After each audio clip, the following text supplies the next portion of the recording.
بسم الله الرحمن الرحيم.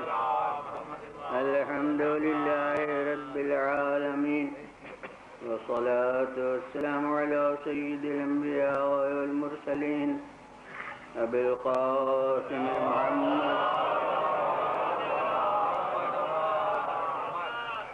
خاتم النبيين وآله الطيبين الطاهرين المعصومين. أما بعد، فقد قال الله سبحانه في كتابه المبين وهو أصدق الصادقين: هل أتى على الإنسان حين من الدهر لم يكن شيئا مذكورا. صلاة.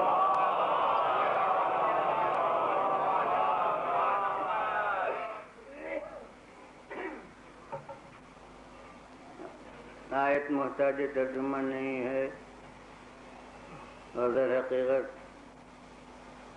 آیت کو عنوان بنانا صرف سورہ کی طرف ذہن کے منتقل کرنے کے لیے ہے، کیونکہ سورہ خود اسی آیت کے نام سے موسوم ہو گیا ہے. یعنی اس آیت کی ابتدا ہے ہل اتا سے، اور پورے سورے کا نام عرف عام میں ہل اتا ہے. یوں تو اصل نام جو پیشانی پر سورے کی لکھا ہوتا ہے وہ بھی اسی آیت کے ایک جز سے ماخوذ ہے، تو وہ نام تو سورہ دہر ہے، مگر سورہ دہر کے نام سے شاید کم لوگ اس سورے کو پہچانتے ہوں، اور سورہ ہل اتا ہی کے نام سے زیادہ لوگ اسے پہچانتے ہیں. تو بس اس سورے کے نازل ہونے کا پس منظر جو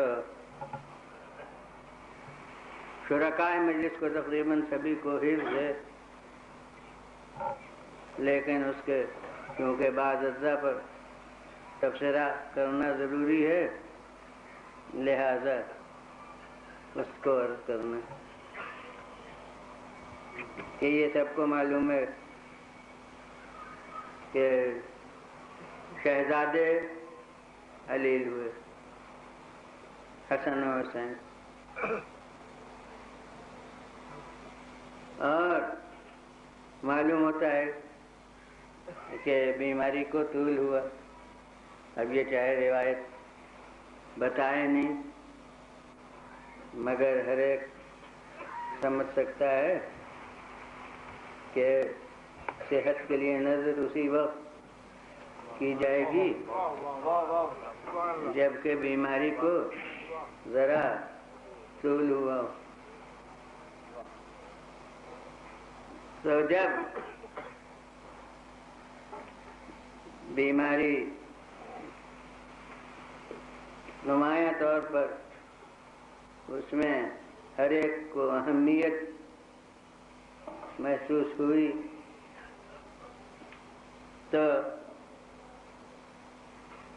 امیر المومنین علیہ السلام نے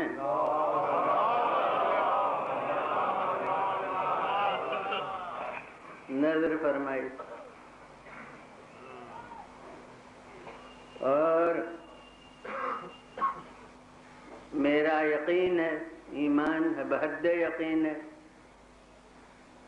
کہ وہ اگر صرف دعا کر دیتے تو وہ دعا بھی حصول مقصد کے لیے کافی ہوتی، مگر حقیقت میں ہمیں ایک وسیلہ دعا بتانا تھا کہ بارگاہ الہی میں مطلب براری کا ایک ذریعہ یہ ہوتا ہے کہ تم کسی کار خیر کی نظر کرو، کہ اگر یہ کام ہو گیا تو میں یہ کار خیر انجام دوں گا. اب پھر واقعے کو پورا بات کو کروں گا. میں نے عرض کیا کہ واقعہ معلوم تو سبھی کو ہے اصل میں، تو تفسیر ہی کرنا ہے. اس کے بعد اجزا پر تو بہت سے آیات ہیں. ایک یہ جو خصوصیت سے کسی محل پر ہمیں معلوم ہے کہ نازل شدہ ہیں، مگر دنیا انہیں ایک عام وصف بنا دیتی. مگر کچھ آیات ایسے ہیں کہ خود مضمون آیت یہ بتاتا ہے کہ یہ کسی خاص واقعے سے متعلق ہے، یعنی وہ عام وصف اسے قرار ہی نہیں دیا جا سکتا. تو وہاں خود آیت تشنگی پیدا کرتی ہے شان نزول کے معلوم کرنے کی. یعنی خود قرآن اعلان کر رہا ہے کہ میں کافی نہیں ہوں اس کے سمجھنے کے لیے جب تک تحقیق نہ کر لو. مثلا کسی آیت کو کوئی کہے کہ وہ ایک عام بات ہے، خاص محل پر کہاں نازل ہوئی، لیکن جب قرآن کہہ رہا ہے کہ الیوم اکملت لکم دینکم، آج میں نے تمہارے دین کو مکمل کیا، تو خود قرآن طلبگار بنا رہا ہے کہ اس آج کی تحقیق کرو کہ وہ کون آج ہے.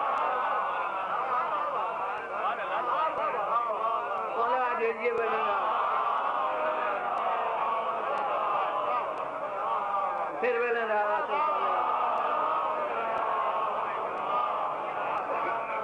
اب کاغذ پر آج لکھا رہے اور پتہ نہ ہو کہ وہ دن کون ہے، تو اس آج سے کوئی کیا سمجھے. اس کے معنی یہ ہے کہ قرآن مجید خود مطالعہ تاریخ کی دعوت دے رہا ہے. اب اگر کسی نے الیوم کی پوری آیت حفظ رکھی اور اس آج کو بھول گیا تو مقصد خالق کو بھول گیا.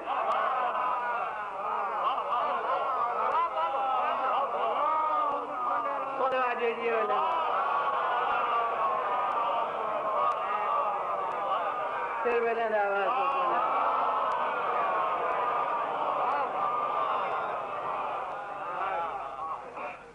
اسی طرح سے مثلا انما ولیکم اللہ ورسولہ والذین آمنوا الذین یقیمون الصلاة ویؤتون الزکاة وہم راکعون. تمہارا ولی اللہ ہے اور اس کا رسول ہے اور وہ مومنین ہیں. اب مومنین کی لفظ تو عمومیت رکھتی ہے، لوگ کہیں گے کہ بحمداللہ سبھی مومنین. اب اس کے بعد آیا الذین یقیمون الصلاۃ، وہ مومنین جو نمازی بھی ہیں.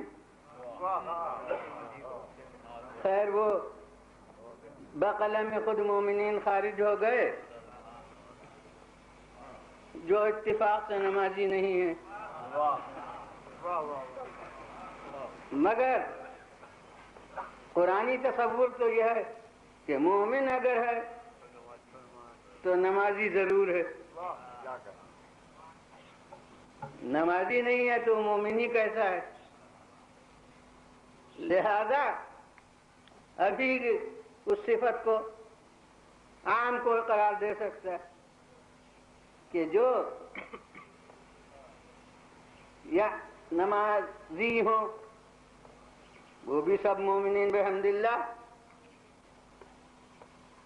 تصور قرآنی تو یہی ہے کہ سب مومنین نمازی ہیں. اب بھی عام ہے وَيُؤْتُونَ الزَّكَاةَ، اور زکوٰۃ دیتے ہوں.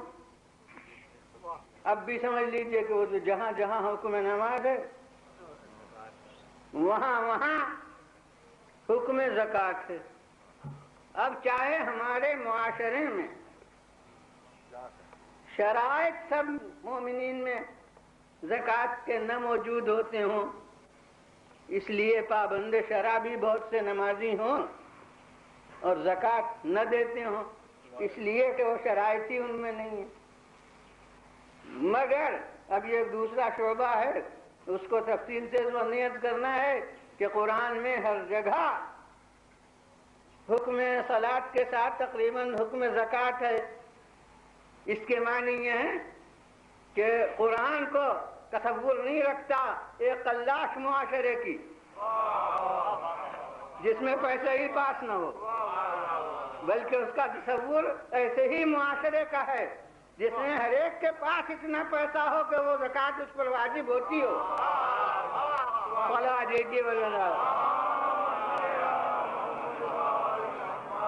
پھر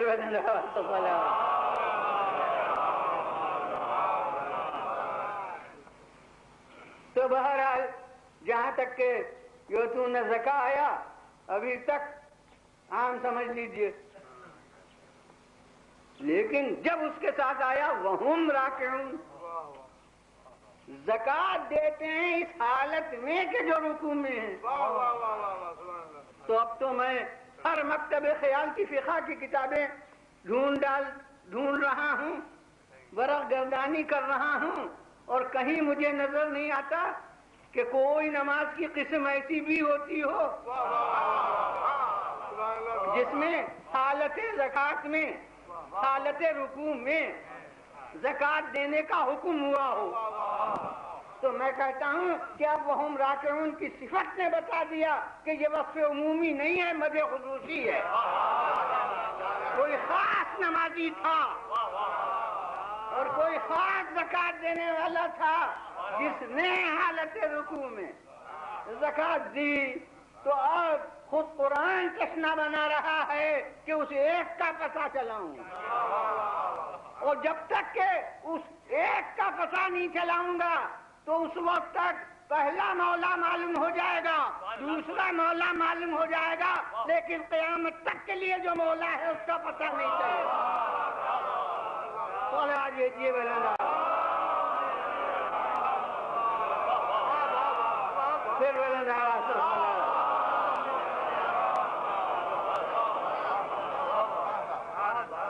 تو خود مضمون آیت بتا رہا ہے کہ حکم عام نہیں ہے بلکہ کوئی خاص ہے جس کے لیے یہ وصف ثابت ہوا ہے، اور اسی کا تعارف مد نظر ہے۔ یعنی اس آیت میں اللہ کا پہچانوانا مد نظر نہ تھا، اس آیت میں رسول کے ولی بنانے کا حکم کوئی نیا نہیں دینا تھا، بلکہ اصل میں وہ آخری جز ہے، اسی کے تعارف کے لیے آیت اتری ہے۔ تو کہیے نام کیوں نہ لے دیا؟ یاد رکھیے کہ بلا طلب کوئی شے ملے تو نظر تغافل ہو سکتی ہے، اور ڈھونڈ کے ملے تو لگا بھیجیے بلنا، پھر بلند آواز سے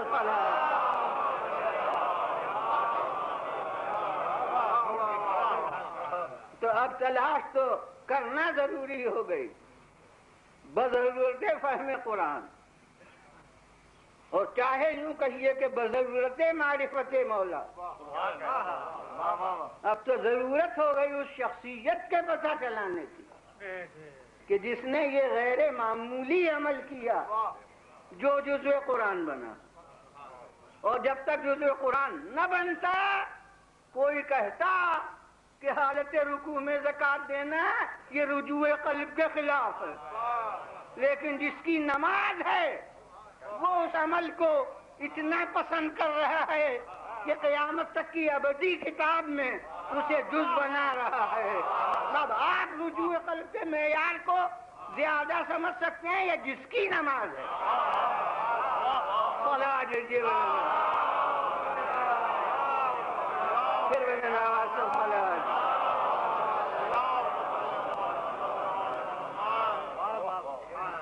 تو اس کے رجوع قلب میں تو کوئی شبہ کی گنجائش ہی نہیں ہے. اب جو دیکھا دیکھی آیت کو طلب کرنے کی خاطر یا منصب کے حصول کی خاطر یا اس وحدت میں شرکت کی خاطر انگوٹھیاں دیں تو میں کہتا ہوں کہ پھر انگوٹھی بھی جائے گی، نماز بھی جائے گی.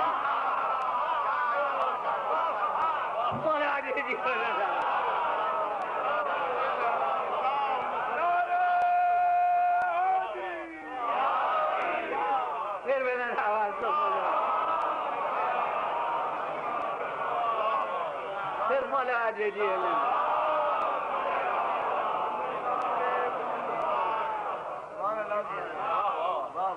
تو ویسے ہی یہ صورت ہے کہ صاحب یہ جو وصف ہو رہا ہے سورے میں، اس کو خصوصی مدح جب تک نہ سمجھا جائے اس وقت تک الفاظ قرآن کے سمجھنے میں اطمینان نہیں ہوتا. اب ایسا کوئی حکم نہیں ہے خاص کہ تم نظر کیا ہی کرو. میں سمجھتا ہوں کہ فیصدی کتنے بڑے پرہیزگار لوگ ہوں گے کہ عمر میں انہوں نے کبھی کوئی نظر نہیں کیے. نظر کرنے کا کوئی حکم نہیں ہے کہ تم نظر مانا ہی کرو. ہاں نظر کرو تو پھر وفا ضرور کرو، لیکن نظر نہ کرو تو کوئی ترک واجب کیسا ترک مستحب بھی نہیں ہے، نہ کوئی وجوبی حکم ہے نہ کوئی استحبابی حکم ہے کہ تم نظر ضرور مانو. جی نہیں، عمر بھر میں آدمی کوئی نظر نہ کی ہو، اس نے کوئی ذمہ داری اس کے وفا کی نہیں جب نظر ہی نہیں کی، تو نظر کرنا کوئی احکام اسلام میں نہیں.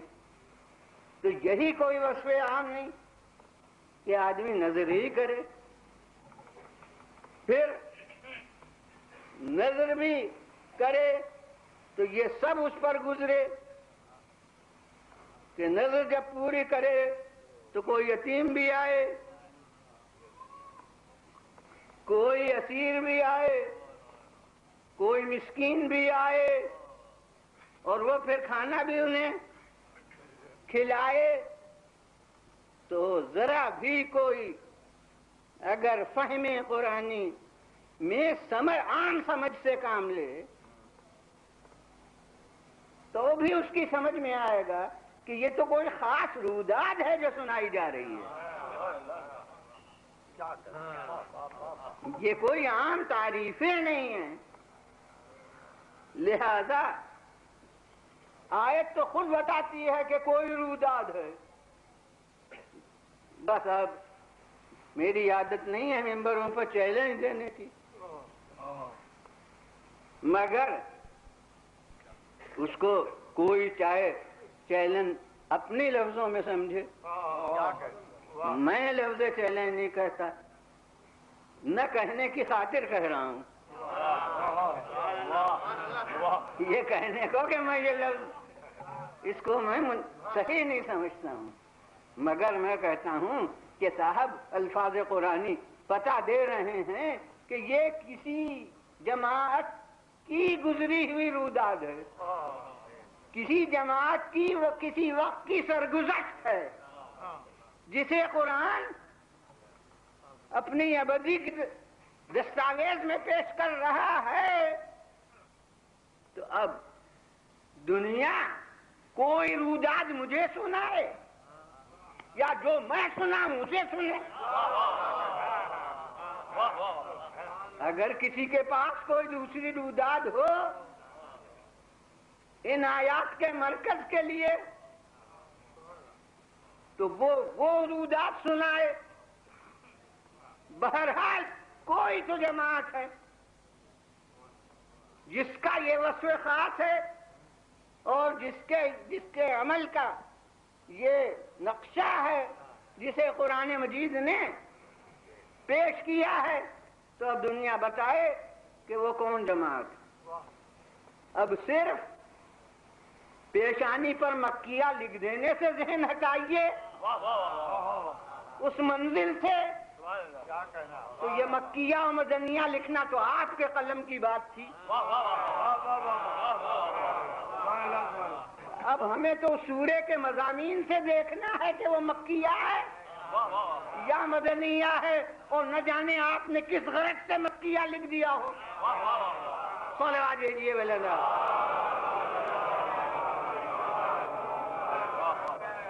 تو ابھی میں جب ان آیات کی تفصیل عرض کروں گا تو وہاں بھی اس مکیہ اور مدنیہ کے متعلق عرض کروں گا کہ بہرحال یہ کوئی جماعت ہے، اور اب اس جماعت کا دنیا پتہ نہیں لے سکتی جب تک کہ اس شان نزول کو یاد نہ کرے.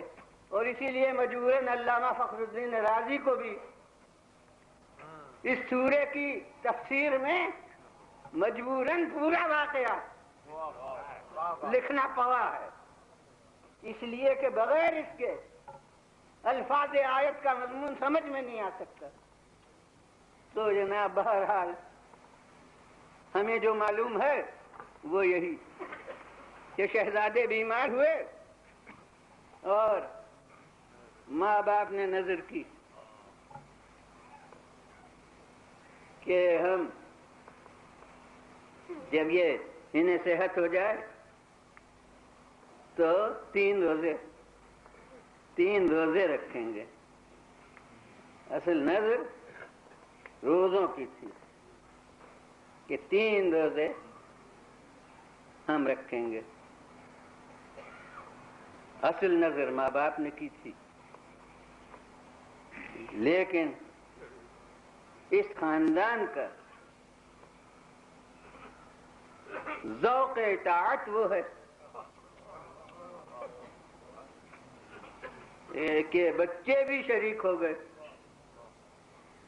یعنی جو بیمار ہیں بچے وہ بھی شریک. اور میں کہتا ہوں کہ اس گھر میں رہنے کا ذہنی صدقہ یہ ہے کہ عمل کی منزل میں کنیز بھی شریک ہو گئے. اور وہ کون کنیز کہ دنیا کی صاحب اقتدار بھی خواتین ہوئی ہیں، ان کا نام ہمیں یاد نہیں، مگر یہ گھر کی کنیز ہے جس کا نام بھی ہمارے لوح دل پر نقش ہے.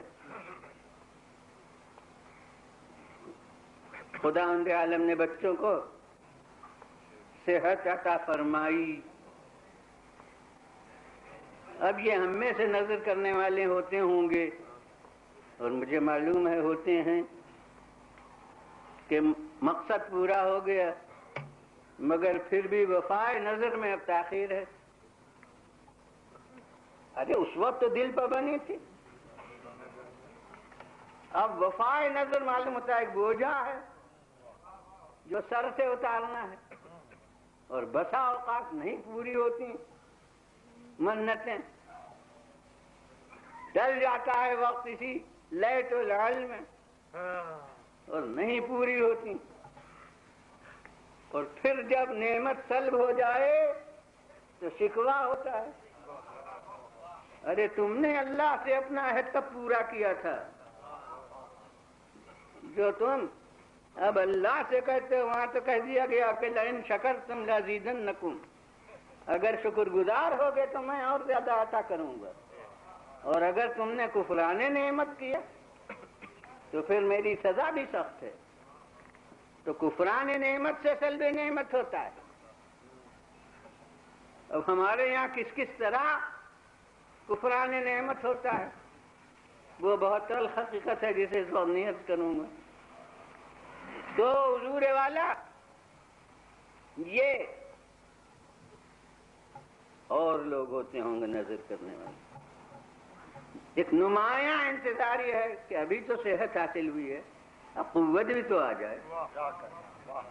نظر کے بعد قوت یاد نہیں تھی، وہاں صرف صحت کے اوپر مبنی کی گئی تھی نظر. لیکن ابھی ہوگا کہ ابھی تو کمزور ہیں ابھی ذرا قوت بھی تو آ جائے. مگر یہ آل رسول ہے کہ اب صحت حاصل ہو گئی تو قوت آنے کا انتظار نہیں. وہ ابھی روایت سے پتہ چلے گا جو عرض کروں گا کہ کتنے کمزور ہیں ابھی بچے. کہ جناب اب گویا فکر ہو گئی نظر پورے کرنے کی. تو اب نظر پوری کرنے کے لیے روزوں کی نیت ہے. مگر روزوں کا لازمی جز افطار ہے. یعنی شرعاً کوئی جزو لازم نہیں ہے. ہمارے نزدیک وقت کے پورے ہونے سے روزہ پورا ہوتا ہے. کوئی افطار کرنے میں اس روزے کی خاطر جلدی کی ضرورت نہیں کہ دوڑیں کچھ کھا لیں نہیں تو کہیں روزہ نہ چلا جائے. چاہے جلدی میں روزہ چلا جائے مگر اس میں کوئی افطار میں اضطراب کی ضرورت نہیں کیونکہ وہ روزہ تو بہرحال مکمل ہو گیا وقت کے اوپر. اب یہ حالات ہیں کہ جلدی آدمی افطار کرے یا دیر میں افطار کرے تو وہ ان معنی سے جز نہیں مگر عام نظام فطرت کے لحاظ سے دن بھر ظاہر ہے روزہ رہا ہے تو اب اس کا لازمی جز ہے کہ افطار ہو. تو اب امیر المومنین علیہ السلام نے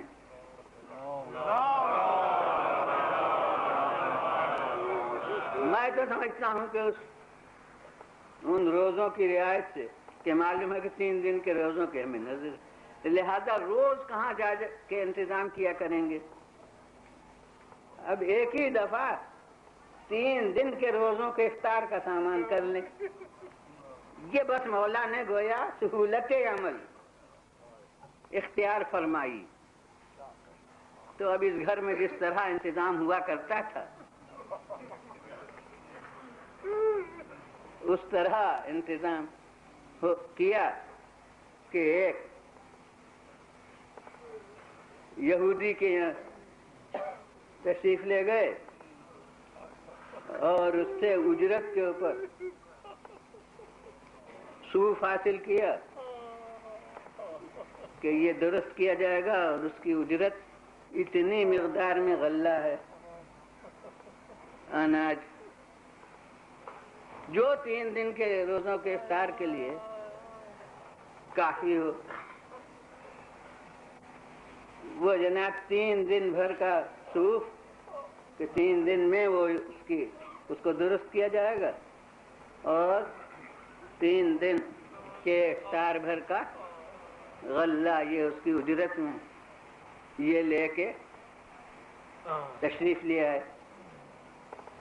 اور حضرت فاطمہ زہرا سلام اللہ علیہ کو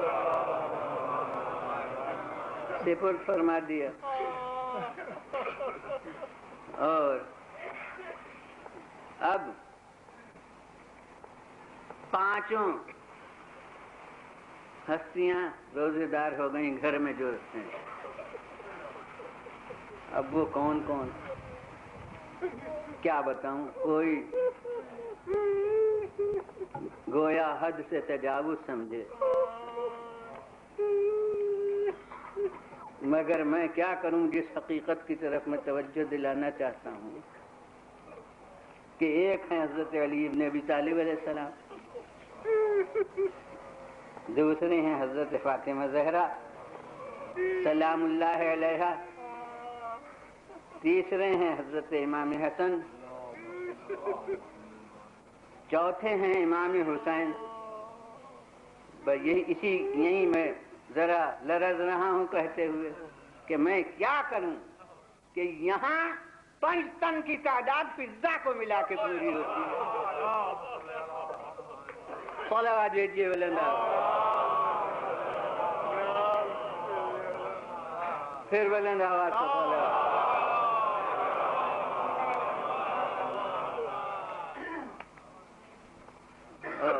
اب یہ 5 روزے دار اور سیدہ عالم کو بھی معلوم ہے کہ یہ 3 روزوں بھر کا کام ہے اور 3 روزوں بھر کی غذا ہے، تو آپ نے صوف کے 3 حصے کیے اور اس اناج کے بھی 3 حصے کیے، اور 1 حصہ صوف کا دن بھر میں تیار کیا اور 1 حصہ اناج کا، جتنی منزلیں اس کے لیے درکار ہیں غذا کی حد تک پہنچنے میں، وہ سب حضرت فاطمہ زہرا سلام اللہ علیہا نے طے کی۔ اور اب یہ وہاں کے میرے ایک دن کے موضوع سے متعلق چند جملے ہیں جو عرض کر رہا ہوں کہ اب کون کہہ سکتا ہے کہ یہ غذا جو منہ تک جائے گی اس میں علی کی محنت نہیں شریک ہے یا فاطمہ زہرا کی محنت نہیں شریک ہے؟ یقیناً جو غذا منہ تک جائے گی اس میں مولا کا عمل بھی دخل رکھتا ہے، اور حضرت فاطمہ زہرا کی محنت بھی دخل رکھتی ہے، مگر بس تقسیم عمل کی مثال قرار دے دی ہے، پیش کر دی ہے کہ دیکھو عمل میں دونوں شریک ہیں، مگر تقسیم عمل ہے کہ گھر کے باہر کا جتنا کام ہے وہ علی کا عمل ہے، اور گھر کے اندر کا جتنا کام ہے وہ فاطمہ زہرا کا عمل ہے۔ اور یہی وہ مثالی معاشرہ تھا جس کے لیے ضرورت تھی کہ رسول کے کارخانے نبوت میں 2 آپس کے زوج ایسے ہوں کہ جن میں سے ہر ایک کا عمل ایک طبقے کے لیے مثال بن سکے، اور یہ اس وقت تک نہیں ہو سکتا تھا جب تک زوجین عصمت کے دائرے میں نہ ہوں، ورنہ ایک کا عمل نظیر بنے گا دوسرے کا مثال نہیں بنے گا۔ اس کے لیے ضرورت تھی کہ علی ہوں اور فاطمہ ہوں اور دونوں کی شادی ہو اور یہ دونوں ایک رشتے میں پرو جائیں۔ اور اب ایک اور حقیقت کی طرف آپ کو توجہ دلاؤں جو جانی پہچانی ہے کہ عبد المطلب تک ایک رہے تھے۔ ارے جب نور ایک تھا تو جدا جدا کہاں تھے؟ تو عبد المطلب تک ایک رہے تھے، عبد المطلب کے بعد تقسیم ہوئے اور پھر اس وقت کے بعد ایک ہو گئے۔ اس کے معنی ہے کہ الگ کیے گئے تھے فقط ملانے کی خاطر۔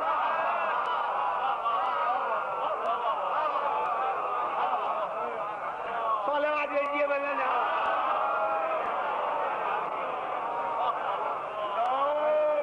پھر بلند آواز سے صلوات۔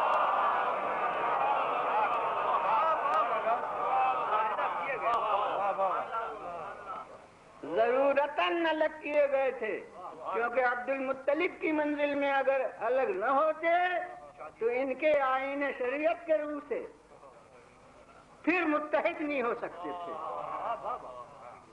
تو اس ضرورت سے نوع انسانی کے ہدایت منزلی کی ضرورت سے اس وقت سے پیش بندی خالق نے کی تھی، اس وقت سے الگ الگ کیا تھا۔ اس کو جو نور ایک چلا آ رہا تھا اس کو 2 ٹکڑوں میں تقسیم کیا تھا تاکہ ان کا 2 ہو کے 2 طبقوں کے لیے نظیر بن کے پھر متحد ہو جائے۔ صلوات بھیجیے بلند آواز، پھر بلند آواز سے صلوات۔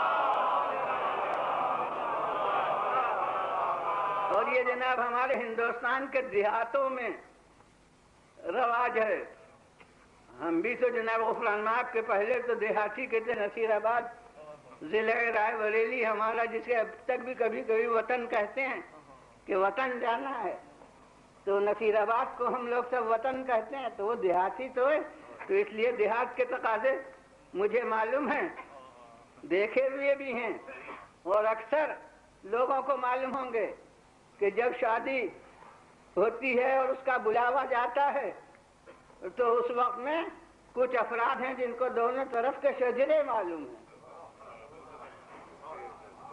تو وہ پھر کئی پشتوں تک کا شجرا دونوں طرف کا کہہ کے بلاوا دیتے ہیں کہ وہ لڑکا جو فلاں کے بیٹے ہیں فلاں کے بیٹے ہو، وہ فلاں کے بیٹے ہو، اور وہ لڑکی جو فلاں کی بیٹی ہے فلاں، اس طرح کئی پشتوں تک. تو اب یہاں تو مجھے معلوم ہے کہ وہ کس قسم کے لوگ ہوتے ہیں. وہ پیشہ ور ہیں کہ جو مقرر ہیں اسی کام کے لیے، جب انہوں نے ہر خاندان کے حجرے ضرورتاً حفظ رکھے ہیں. اب یہاں تو دردی بن کے بھی ملک آیا کرتا، تو یہاں بھی ہر کام تو فرشتے ہی کیا کرتے ہیں.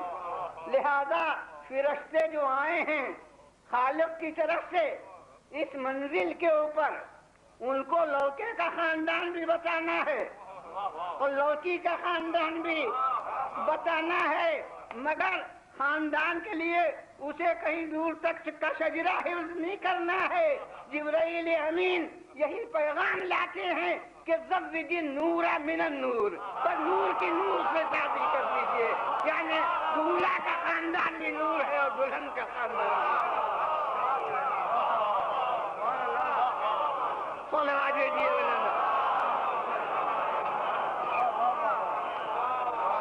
پھر بلند آواز سے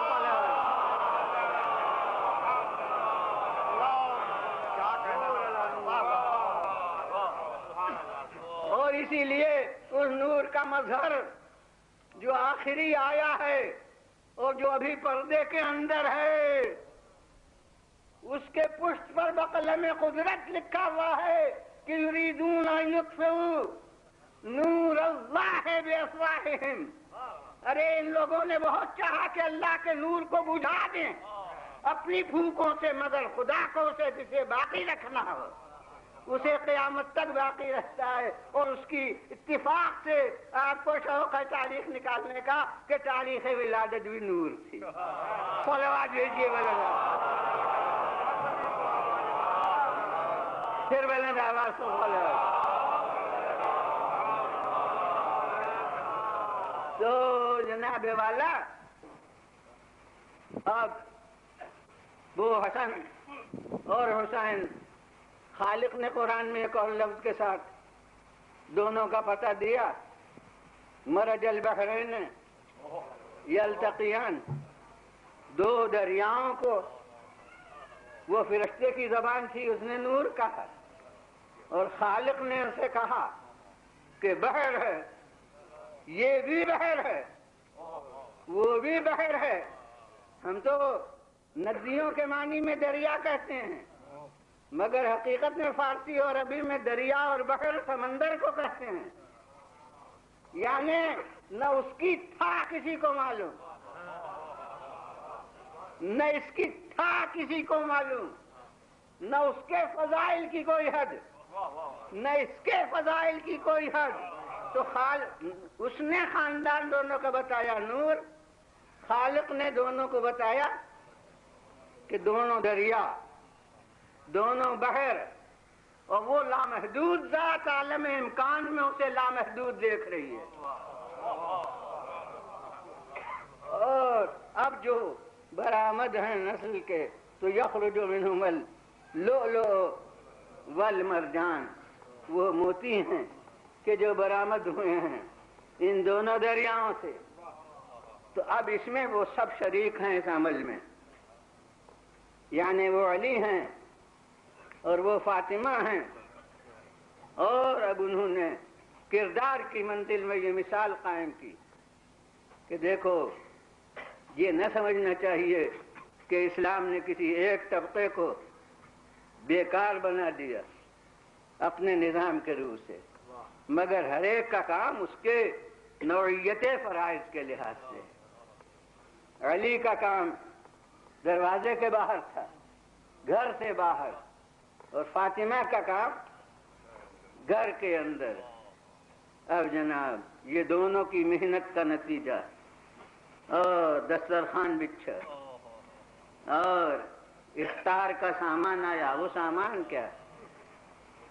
یعنی وہی روٹیاں، اب اس کے ساتھ نمک ہو، جو ہو، کھجوریں ہوں، وہ تفصیل 60 کے جز کی نہیں آئی.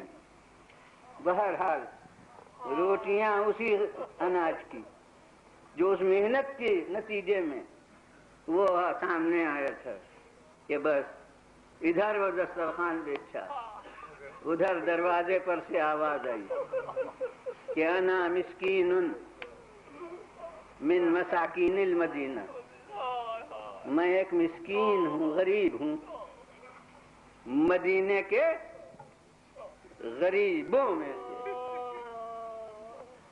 بھوکا ہوں، کیا میرا شکم سے کیا جائے گا؟ بس اب یہ جزیات راوی تھوڑی بتاتے ہیں، یہ بتقاضائے محل جیسے چشم دل سے نظر آتے ہیں کہ علی نے ہاتھ روکا، فاطمہ زہرا نے ہاتھ روکا، حسن و حسین نے ہاتھ روکا، گھر کی کنیز فضہ نے ہاتھ روکا۔ کیا علی نے ایک ایک سے کہا کہ تم بھی اپنی روٹی دے دو، تم بھی اپنی روٹی دے دو؟ میں کہتا ہوں کہ سوال کرنے والا ایک تھا، اپنی شکم پوری کے لیے اس کا پیٹ ایک آدمی کی غذا سے بھر جاتا،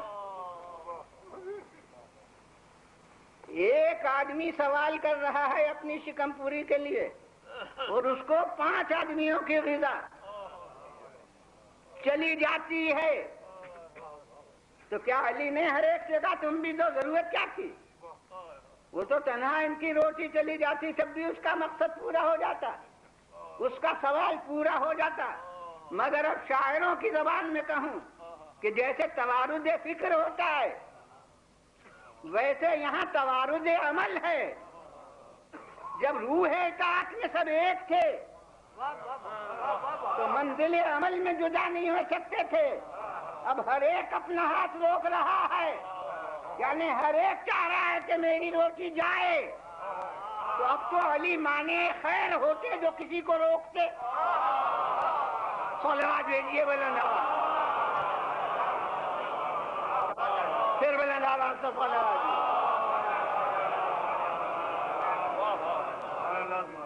نتیجہ یہ ہے کہ ایک روٹی کے سائل کو 5 روٹیاں گھر کی چلی گئیں اور افطار پانی سے ہو گیا، پانی سے افطار کر کے دوسرے دن پھر روزہ رکھ لیا۔ اب صاحبان نظر غور کریں کہ ابھی غلہ موجود ہے، کیا حضرت فاطمہ زہرا معاذ اللہ تن آسانی کے لیے، محنت سے بچنے کے لیے بچوں کا بھوکا رہنا گوارا کر سکتی ہیں؟ ارے کون مشکل ہے کہ ابھی اسی غلے میں سے ایک حصہ لے کے اور روٹیاں تیار کر لی جائیں 1-2-4 گھنٹے کی دیر سے، مگر نہیں جناب، یہ آئین تب دے رہا ہے کہ وہ غلہ آیا ہے بطور اجرت، لہذا جتنا عمل ہوا ہے وہی ہماری ملکیت ہے۔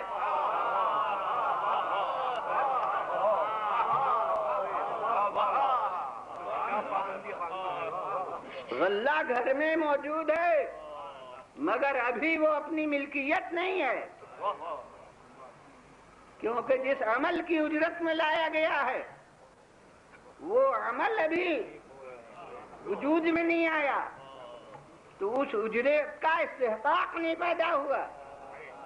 یہ ہے حقوق الناس کی نازک منزل جسے آل رسول، اور یہی میں بعض لوگوں کے غلط تصورات کے دفعے کے لیے کہا کرتا ہوں کہ لفظ معصوم کہنے یا لکھنے سے دنیا معصوم نہیں مانے گی، کردار کے یہ نمونے پیش کرو کہ دنیا چاہے لفظ معصوم نہ کہہ سکے مگر حقیقت عصمت کی قائل ہو جائے۔ صلوات بھیجیے بلند آواز۔ پھر بلند آواز سے صلوات.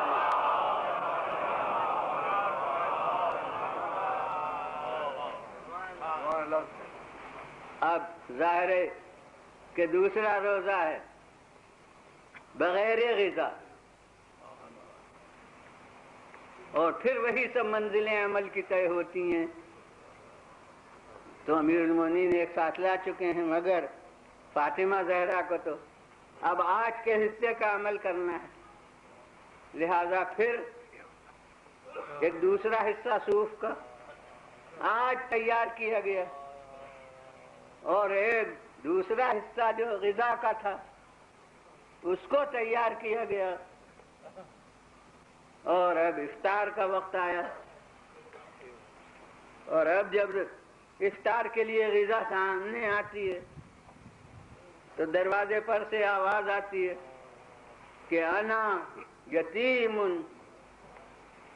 من یتام المدینہ، میں ایک یتیم ہوں مدینے کے یتیموں میں سے. اب آل رسول یتیم کی آواز سنیں اور انہیں قرار آئے. اور جناب جو پہلے دن ہوا تھا وہی آج پھر ہوا کہ پھر یہ روٹیاں سب چلی گئیں اس یتیم کو، اور پھر پانی سے افطار ہوا. اور اب ہے تیسرا روزہ. تو ہر ایک اندازہ کر سکتا ہے کہ ہر روزے میں بھوک اور پیاس نہ سہی، حالانکہ بغیر غذا پانی جو ملے اس سے بھی تسلی نہیں ہوتی ہے، مگر غیر بھوک تو یقیناً دوسرے روزے میں پہلے روزے سے زیادہ، اور دوسرے روزے کے بعد تیسرے روزے میں اس سے زیادہ. اور اب آج جو دسترخوان بچتا ہے تو آواز کیا آتی ہے؟ اب میں کیا کہوں، کوئی روایت نہیں ہے جو میں مسترد کروں. قرآن مجید کی آیت ہے، اور شعراء سب شاید نہ مگر ادیب بھی ہوں گے. معنی بیان میں ایک صنعت ہے، لف و نشر مرتب، یعنی چند چیزیں ایک ساتھ اور ان کے متعلقات اسی ترتیب سے. ایک لف و نشر غیر مرتب بھی ہوتا ہے کہ وہ ان چند چیزوں میں کوئی پہلے اور کوئی بعد، اور یہ بغیر اس ترتیب کے آ جائیں چند چیزیں، لیکن جب اسی ترتیب سے ہو تو اسے لف و نشر مرتب کہتے ہیں. جیسے پانی اور بجلی دو نام ایک ساتھ لیے اور پھر کہا برس رہا تھا، اس کا برسنا اور اس کا چمکنا. اب وہ برسنا متعلق ہے اس پہلے سے جس کا نام لیا تھا پانی، اور وہ چمکنا متعلق ہے اس دوسرے سے جس کا نام ہے بجلی. تو یہ لف و نشر مرتب ہے. تو اب یہاں جس ترتیب سے عمل ہوا تھا اس ترتیب سے قرآن میں اس کا بیان ہوا ہے. یطعمون الطعام علی حبہ مسکینا و یتیما و اسیرا. خواہش غذا کے باوجود یا اللہ کی محبت کے باوجود، یہ تفسیر میں دو احتمال ہیں کہ اس کی محبت میں یعنی خواہش غذا کے باوجود، یا اللہ کی محبت میں کیا ہوتا ہے، یطعمون کھانا کھلاتے ہیں، مسکینا و یتیما و اسیرا، مسکین کو، یتیم کو اور اسیر کو، یعنی جس ترتیب سے ان کا عمل اس ترتیب سے قرآن کا وصف. میں کہتا ہوں کہ وہ تو شاعر کے ایک کلام میں مثلا پہلے مصرے میں لف ہوتا ہے، دوسرے مصرے میں نشر ہوتا ہے، یہاں میں دیکھتا ہوں کہ لفظ ہے قرآن ناطق کے عمل میں اور نشر ہے قرآن صامت کے اوراق پر. صلوات دیجیے وزن.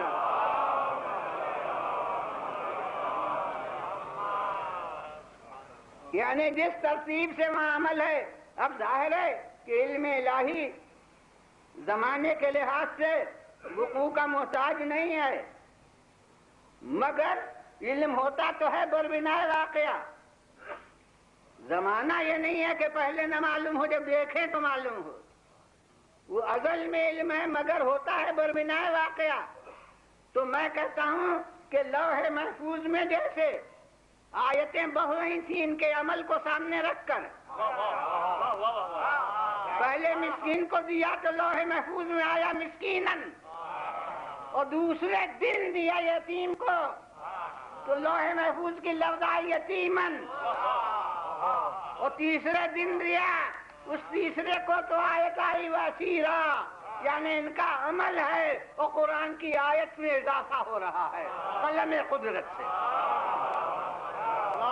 بولوا دیجیے بولنا، پھر بولنا آواز تو بولوا دیجیے. مگر اب ایک پہلو پر توجہ دلانا ہے، وہ کسی ماحول کا پابند نہیں ہے. جو حقیقت ہو وہ کسی خاص ملک سے تعلق نہیں رکھتی. قیمت تو عملی اس کی بہت زیادہ ہمارے ملک میں ہے، مگر جو پہلو ہے حقیقت کا وہ کسی ملک سے مخصوص نہیں ہے. میں کہتا ہوں کہ دوسری منزل میں ارتقا دکھا سکا اپنی لفظوں میں. پہلے دن مسکین آیا تھا، دوسرے دن یتیم آیا. میں نے کہا کہ بھلا آل محمد یتیم کی آواز سنیں اور قرار آئے. یہ بھلا کی لفظ سے میں نے ترقی دکھلائی کہ مسکین کی آواز پر خیر ہو سکتا تھا کہ قرار آ جائے، مگر یتیم کی آواز پر اور قرار آئے یہ ناممکن ہے. اور اب تیسری لفظ جو ہے اسیرن، اب یہ کچھ لوگ تو واقف ہوں گے، بہت سے نقطہ رس مفسرین نے اس پہلو پر توجہ کی ہے جو میں عرض کر رہا ہوں. بعض لوگ زیادہ وہ ہوں گے جن کے ذہن میں یہ نہ ہو جو عرض کر رہا ہوں، تو اب تحقیق کریں کہ اسیر ہر قیدی کو نہیں کہتے. اسیر کہتے ہیں قیدی جنگ کو، جنگ کے قیدی کو اسیر کہتے ہیں. اور اب مسلمان بتائیں کہ زمانہ رسول میں قیدی جنگ کیا مسلمان ہو سکتا ہے؟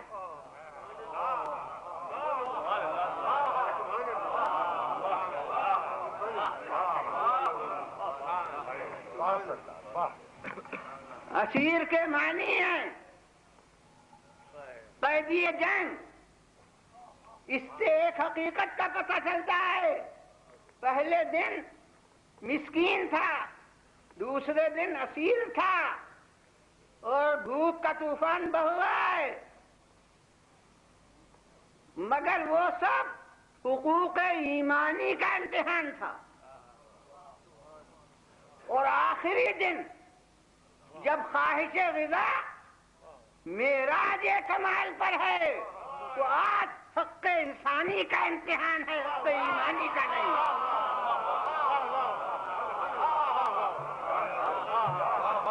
صلوات دیجیے بولنا، پھر بولنا آواز سے صلوات دیجیے.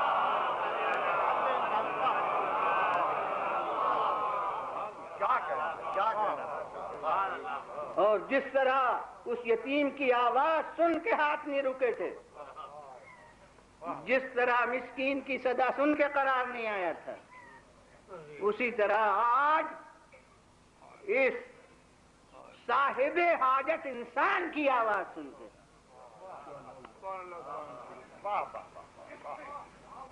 ہاتھ نہیں رکے. فوراً انہوں نے اپنی روٹی بڑھائی. انہوں نے جو پہلے دن ہوا تھا وہی دوسرے دن ہوا تھا، جو دوسرے دن ہوا تھا وہی تیسرے دن ہوا. اب الفاظ قرآنی دیکھیے. اچھا اب ابھی تو الفاظ قرآنی آئے نہیں ہیں، اب روزے تو پورے ہو گئے، یعنی نظر کی وفا ہو گئی. اب چوتھا دن ہوا تو روزہ تو آج نہیں ہے مگر غذا بھی تو ابھی نہیں ہے. ارے وہ تو 3 دن کا انتظام ہوا تھا، اور اب یہ انتظام قدرت دیکھیے، مشیت ربانی دیکھیے کہ باوجود کہ اکثر رسول اللہ روز آتے تھے خانہ سیدہ میں، لیکن یہ 3 دن ایسے گزرے،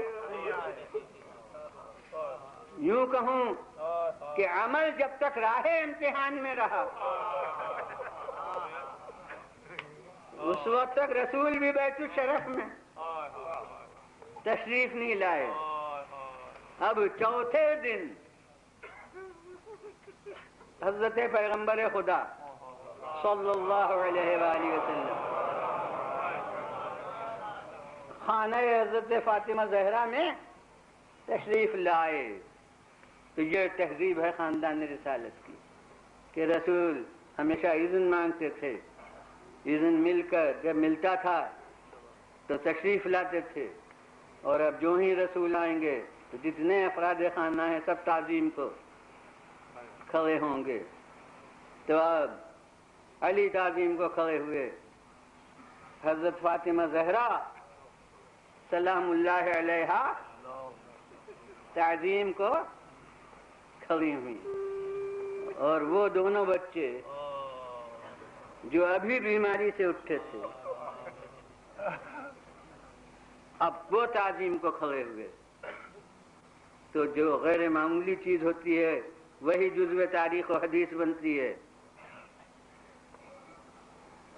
کہ اب بچے جو کھڑے ہوئے تو یہاں میں سمجھتا ہوں کہ رسول کی نگاہ علی کے چہرے پر بعد کو گئی، فاطمہ زہرا سلام اللہ علیہا کے چہرے پر بعد کو گئی، مگر جو جزو روایت بنا معلوم ہوتا ہے کہ پیغمبر کی نگاہ پہلے بچوں کے پیروں کی طرف گئی. تو روایت نے، حدیث نے یہاں اب تشبیہ کے لحاظ سے بعض وقت مرقع کشی کے لیے اس میں قید نہیں کہ کون سی چیز جو زیادہ ذہن کو قریب لا سکے. جیسے امیر المومنین نے فرمایا تھا یوں پیچھے پیچھے چلتا تھا جیسے اونٹنی کا بچہ اونٹنی کے پیچھے چلتا ہے. تو اب یہاں مورخ کو مثال ڈھونڈنا تھی، ریاروی کو مثال ڈھونڈنا تھی. تو وہ یہ جزو روایت آیا کہ بچے جو کھڑے ہوئے تو اس طرح سے قدم ان کے تھرا رہے تھے جیسے چوزے مرغ جو ابھی پیدا ہوا ہو اس کے قدم تھراتے ہیں. تو اب ظاہر ہے کہ باہر کا راوی اس نے یا رسول سے سن کے روایت بیان کی ہے یا گھر کی کسی اور فرد سے سن کے، تو وہ محسوس نمایاں جو چیز تھی ضعف کی، کمزوری کی، وہ حسن و حسین کے قدموں کے اوپر نظر تاریخ کی پڑی کہ اس طرح تھرا رہے تھے قدم. اور اب رسول نے سب کے چہرے کو دیکھا، ایک خاص اثر محسوس ہوا.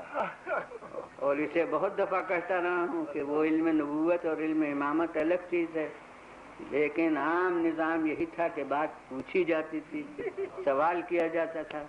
تو اب رسول اللہ نے کہا یہ کیا کیفیت ہے، یہ کیا عالم میں دیکھ رہا ہوں.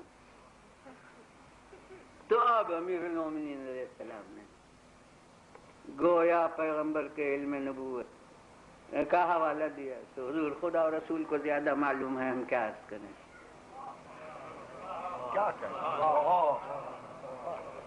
اب اس کیفیت کو سن کے آپ پر اثر ہوتا ہے تو رسول کے دل پر کیا گزری. اور آپ ذرا خاموش ہوئے. تو اب جبرائیل امین بسم اللہ سمیت 31 آیتیں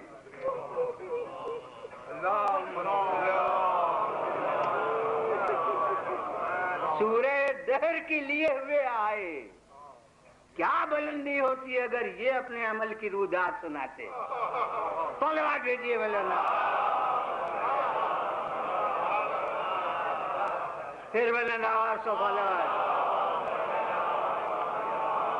اور بس قرآن مجید کے ایک حرف ہوتا ہے کہ اس پر بعض لوگ غور نہیں کرتے. یاد رکھیے کہ نظر تو تھی روزوں کی. یہ اطعام جو تھا جزو نظر نہیں تھا. یہ تھوڑی منت مانی تھی کہ ہم یتیم کو بھی دیں گے. اسے قرآن مجید کی ایک لفظ بتا رہی ہے کہ اس کردار کی مرقع کشی کے لیے جو آیتیں اتنی وہ دونوں ملا کے پڑھیے. یوفون بالنذر ویخافون یوما کان شرہ مستطیرا ویطعمون الطعام. اگر کھلانے کی نظر ہوتی تو درمیان میں یہ واو نہ آتا. نظر پوری کرتے ہیں اور پھر ہوتا کہ کھانا کھلاتے ہیں. یعنی یہ کھانا کھلانا بیان وفائے نظر ہوتا. مگر چونکہ وفائے نظر تو روزوں سے ہو گئی تھی.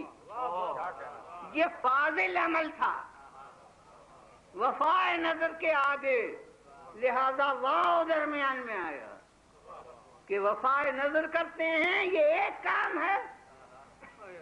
وَيُطْعِمُونَ الطَّعَامَ اور کھانا کھلاتے ہیں اس کی خواہش کے باوجود یا اس کی محبت میں یتیم کو اور مسکین کو اور یتیم کو اور اسیر کو. تو یہ اس نظر کی تکمیل تو روزوں سے ہوئی تھی اور یہ مزید فاضل عمل ہے. اس کے اوپر ایک نتیجہ مرتب کرنا ہے مجھے یا قرآن مجید کی آیت سے ایک استفادہ کرنا ہے. اس کی وجہ سے آپ کو اس پر متوجہ کیا ہے. یطعمون الطعام علی حبہ ویطعمون الطعام اور کھلاتے ہیں اس کی محبت میں یتیم اور اسیر و مسکین کو.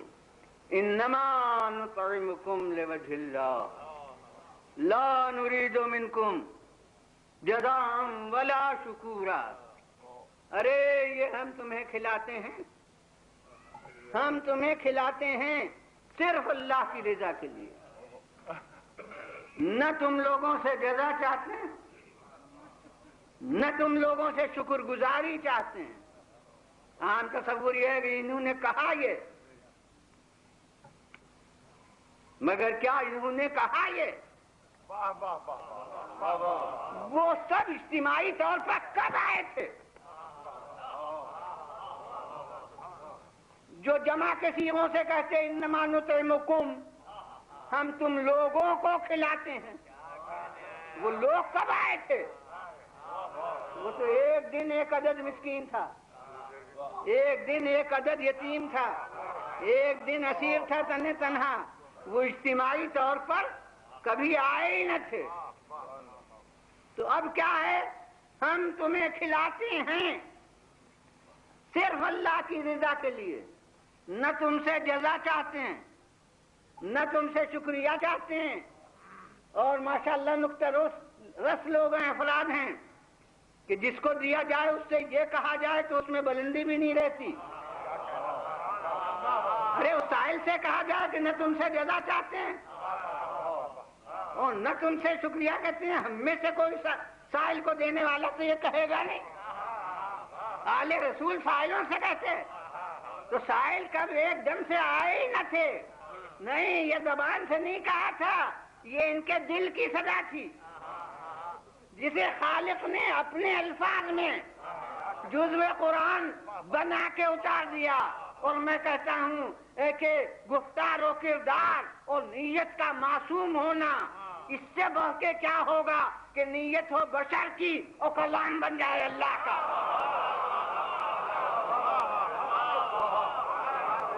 صلوات بھیجیے بلند آواز۔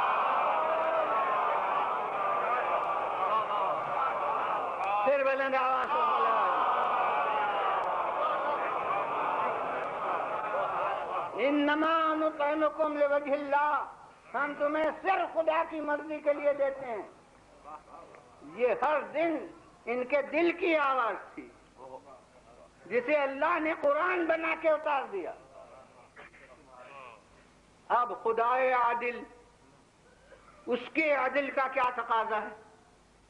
انہوں نے کہا تھا کہ تم سے نہ جزا چاہتے ہیں نہ تم سے شکریہ چاہتے ہیں۔ کس کے لیے کر رہے ہیں؟ خدا کے لیے۔ تو خدا نے کہا کہ وہ بھلا تمہیں جزا کیا دیتے؟ ارے تم نے ہماری خاطر سے کیا تھا۔ دو لفظیں تھیں تمہارے یہاں، تمہاری نیت میں، کہ نہ تم سے جزا چاہتے ہیں اور نہ تم سے شکریہ چاہتے ہیں۔ تو اب تو صحیح جو میں جزا بھی دوں اور پھر شکریہ بھی ادا کروں۔ صلوات بھیجیے بلند آواز۔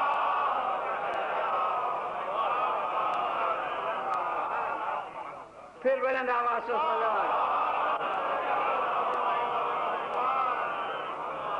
اور یہ تو ایک پہلو ہے، اور دوسرا پہلو جس کے لیے میں نے کہا تھا کہ وفائے نظر روزوں سے ہو گئی تھی، جبھی وہ واؤ بھی چنایا، یہ جزو وفائے نظر نہ تھا۔ قرآن مجید نے جزا میں جنت کی نعمتوں کو سمیٹ کر پیش کر دیا۔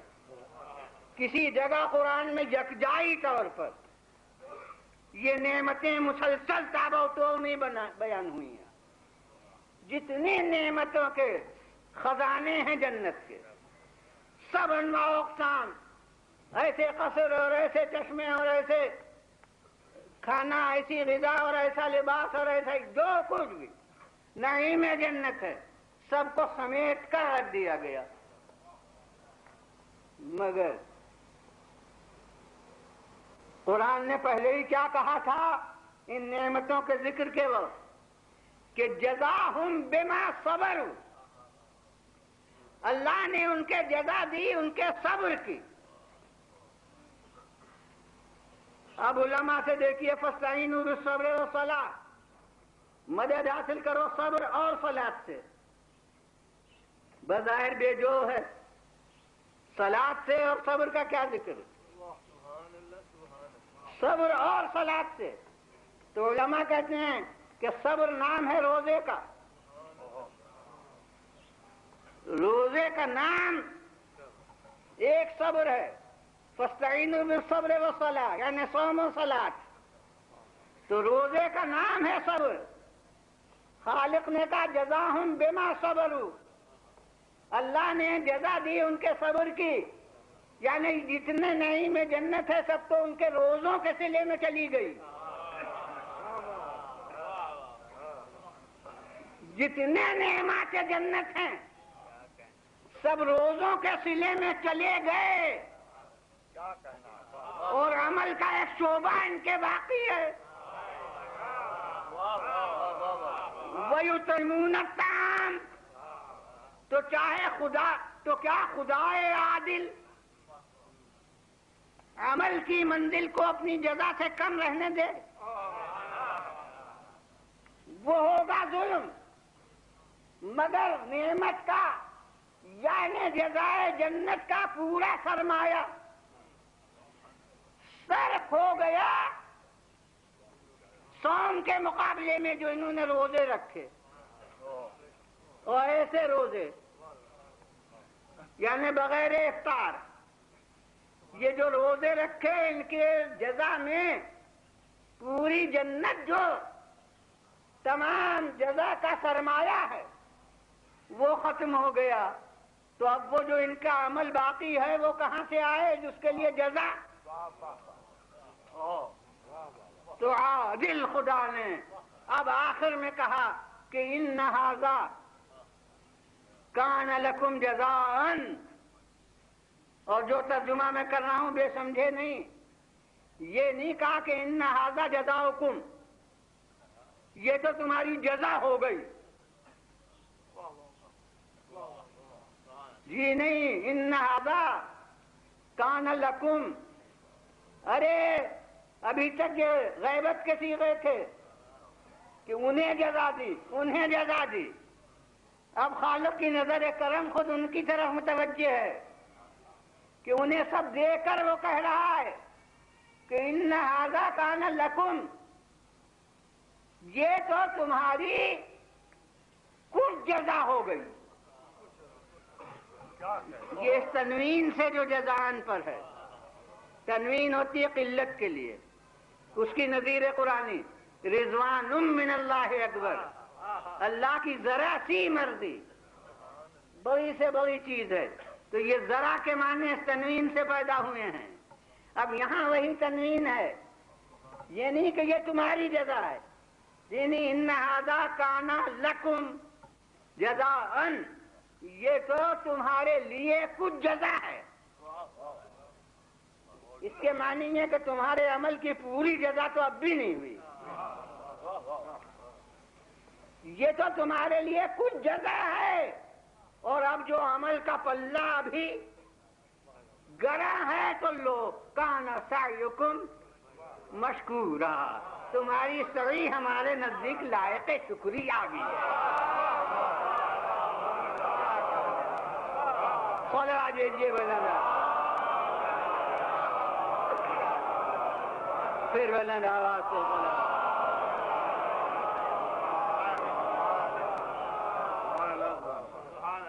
بس جناب، علماء نے نکتہ رسی سے کام لے کر غور سے دیکھ کے کہا ہے کہ سب نعمتیں جنت کی سمیٹ کر اکٹھا کر دی گئی ہیں سورہ دہر میں، مگر نعمات جنت میں اور جگہ ذکر ہے، اس سورے میں حور کا ذکر نہیں ہے۔ لباس ہے، چشمے ہیں، قصور ہیں، مگر اس سورے میں حور کا ذکر شروع سے آخر تک کہیں نہیں ہے، تو اس کے لیے سوچا تو یہی سمجھ میں آیا ہے کہ چونکہ صاحب کردار افراد میں فاطمہ زہرا بھی ہیں،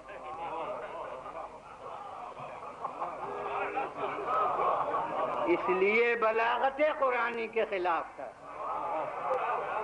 صلوات جی بولے،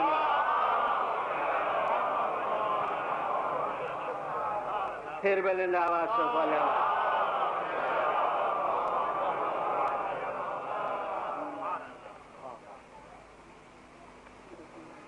بس جناب، اب جتنا تبصرہ مجھے کرنا تھا اس میں وقت مجلس کا گویا ایک ہی منقبت کے ذکر میں ایک روایت میں ختم ہو گیا۔ اب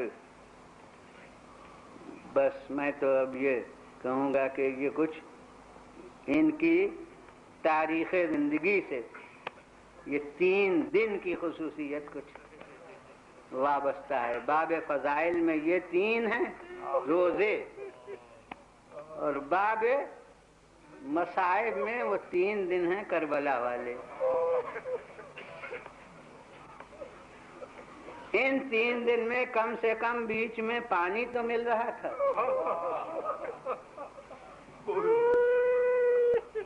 اور وہ 3 دن جو کربلا والے ہیں اس میں تو تاریخ نے جو محسوس کیا ہے وہ تو پانی ہی کی نایابی ہے، یعنی غذا کا ذکر ہی تاریخ کا جز نہیں ہے۔ وہ حضرت زینب نے اپنے مرثیے میں کہا ہے کہ مات اخی جائعا، مات اخی عطشانا، ارے میرا بھائی دنیا سے بھوکا گیا، میرا بھائی دنیا سے پیاسا گیا، ورنہ کربلا میں ہمیشہ نام بھی پیاسی کا لیا گیا۔ بچوں نے بھی صدائے الاتش بلند کی، ہائے پیاس۔ اور میدان جنگ میں تقریریں جو ہوئیں ان میں بھی پیاسی کا ذکر۔ مولا نے بھی ہمیشہ یہی کہا کہ پیاسا ہوں، بھوک کا نام کسی نے نہیں لیا۔ اسے ہمارے علماء میں آغا شیخ جعفر شوستری نے، جو مجتہد تھے مگر انہوں نے بیان مصائب کو شروع کیا، مجتہد ہونے کے ساتھ ذاکر ہونے کی ابتدا انہوں نے کی، صاحب خصائص، اور اتنی جلیل القدر ہستی تھی کہ جس شب کو وفات ہوئی ہے تو آسمان پر تلاطم لوگوں نے محسوس کیا، یعنی قیامت برپا تھی ستاروں کے ٹوٹنے کی۔ یہ بس کلینی کے سال وفات میں ہوا تھا، سن 329 ہجری میں، مصنف کافی، اس کا نام ہو گیا سنۃ تناثر النجوم، وہ سال جس میں ستارے بکثرت ایک رات کو ٹوٹے تھے۔ اور ایک یہ جناب شیخ جعفر شوستری کی جس رات کو وفات ہوئی، اس رات آسمان پر تلاطم برپا تھا۔ یہ سن 1303 ہجری کا واقعہ۔ تو بڑی جلیل قدر ہستی تھی، انہوں نے خصائص میں لکھا ہے کہ ہمارے مولا جس طرح 3 دن کے پیاسے تھے اسی طرح 3 دن کے بھوکے بھی تھے، بلکہ شاید پانی سے پہلے غذا مفقود ہو، لیکن کربلا میں سوال آب تو طرح طرح ہوا، لیکن سوال غذا ایک دفعہ بھی نہیں ہوا۔ ان کا بات یہ ہے کہ انتہائی مصیبت کے باوجود بھی، حسین کا کیا ذکر، ان کا کوئی بچہ بھی عزت نفس کی منزل سے نیچے نہیں اترا۔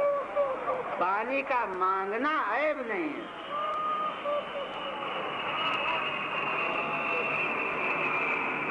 آدمی راہگیر راستے میں پیاسا ہو تو اجنبی سے بھی پانی مانگ لیتا ہے۔ پانی کا مانگنا ذلت نفس نہیں ہے، مگر سوال غذا یہ بلند نفوس کی شان کے خلاف ہے۔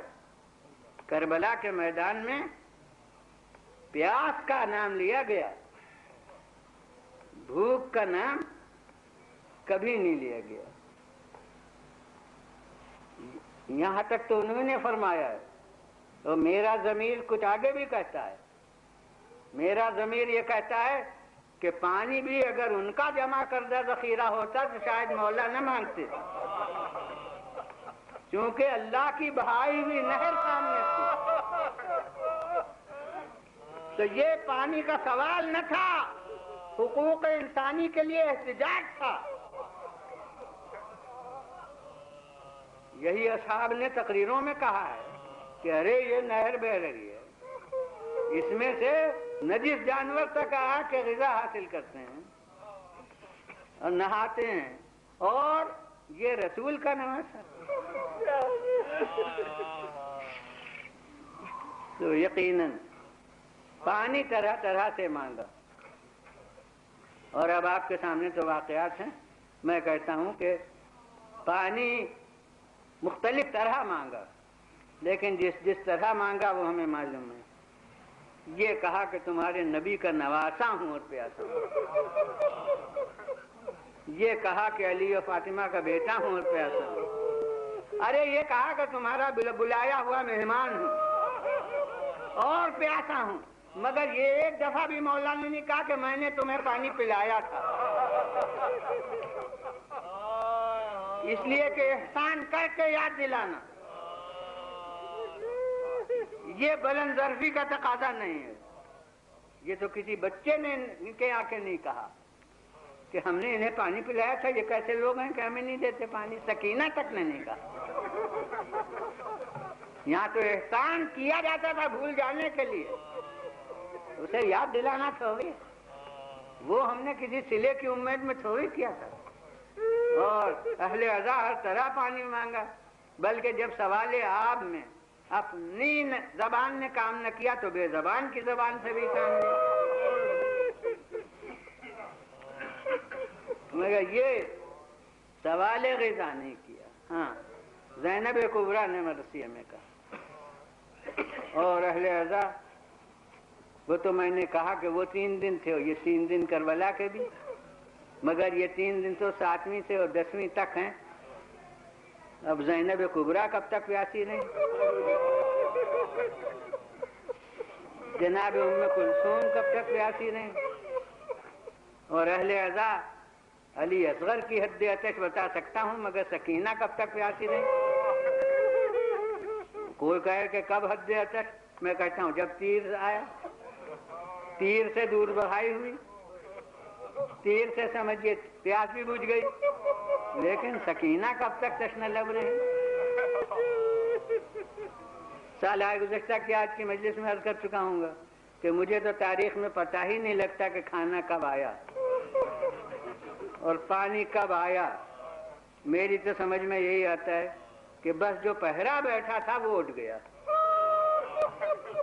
کیونکہ وہ شیر نہیں رہے جن کا ڈر تھا. اب فرات بہ رہی ہے سامنے، جس پیاسے کا دل چاہے جا کے پانی پی لے.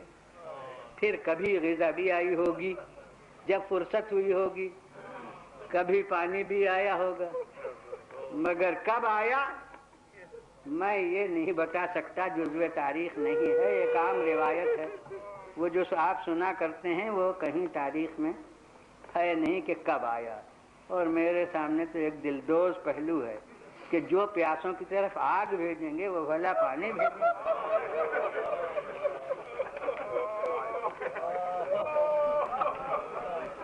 تو کسی وقت آ گیا ہو پانی.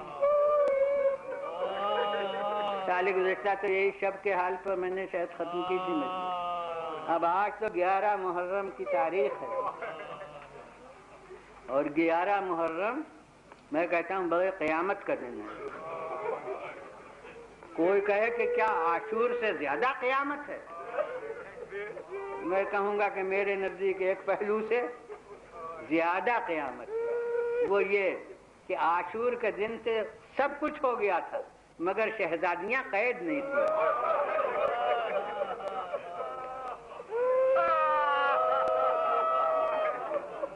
اور آج 11 محرم کو پہلا دن ہے کہ شہزادیاں اب قید ہو چکی ہیں، اور بس اب آخری جز ہے کہ یہ اور قیامت ہے کہ آج کربلا سے روانگی بھی ہے. کوئی کہے یہ کون خاص قیامت ہے؟ ارے پہلے مدینے سے روانگی ہوئی تھی، پھر مکے سے روانگی ہوئی. میں کہتا ہوں ہاں، میں نے بھولے سے نہیں کہا ہے. بے شک مدینے سے بھی روانگی ہوئی تھی، بے شک مکے سے بھی روانگی ہوئی تھی، مگر وہاں سے مسافر چلے تھے، آج لے جائے جا رہے ہیں.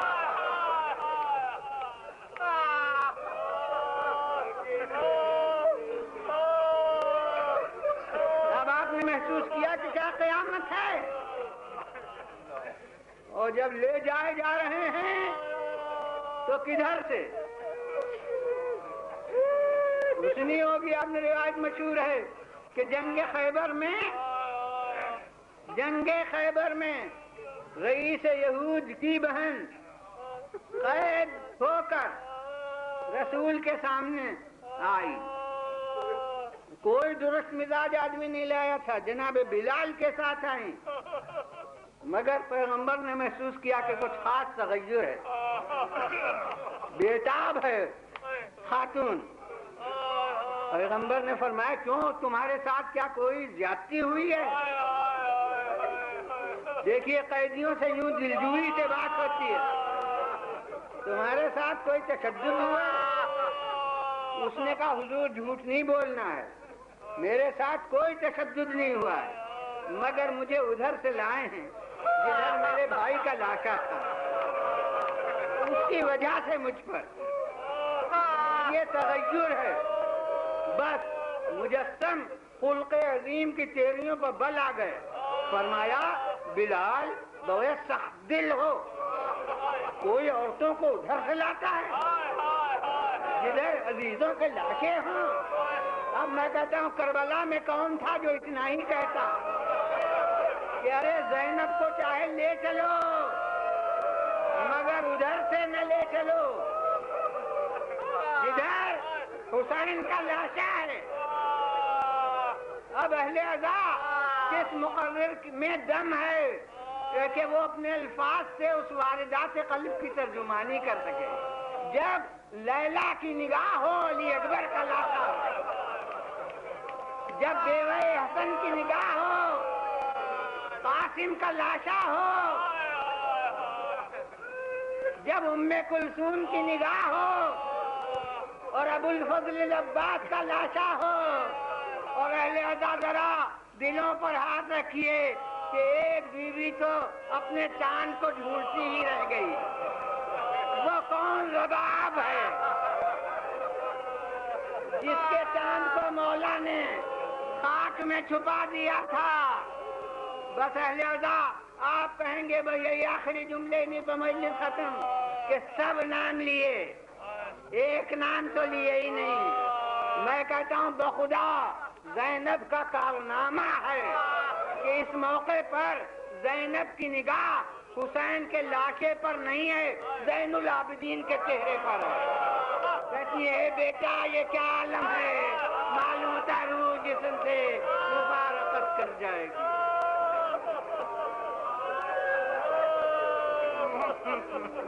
ہمارے لیے آخرت کی منزل کوئی دنیا سے بہتر ہے۔ خداوندہ جو بیمار ہونے شفا سے انہیں رحمت و مغفرت سے مالا مال کریں، کسی بھی نقطۂ عرض پر جو جہاد حق میں مصروف ہوں ان کو فتح و ظفر عنایت فرمائے۔ خداوندہ اس اعزائے قلیل کو بانی مجلس سے اور ہم سے قبول فرمائے۔